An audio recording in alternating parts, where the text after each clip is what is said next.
আসসালামু আলাইকুম ওয়া রাহমাতুল্লাহি ওয়া বারাকাতুহু। আলহামদুলিল্লাহি ওয়াহদাহু ওয়াসসালাতু ওয়াসসালামু আলা মান লা নাবিয়্যা বা'দা, আম্মা বা'দ।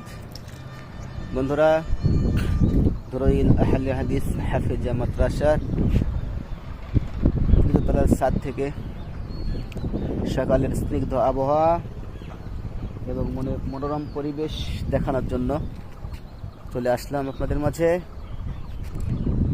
দেখে নিন, তৃতীয় তলা থেকে চারিদিকের কি সুন্দর মনোরম পরিবেশ।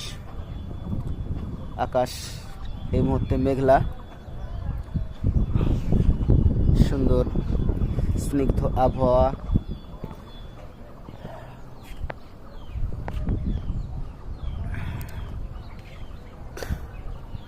আরামদায়ক আবহাওয়া চলছে এই মুহূর্তে। আপনারা সবাই কেমন আছেন কমেন্টে জানাবেন। আসসালামু আলাইকুম ওয়া রাহমাতুল্লাহ।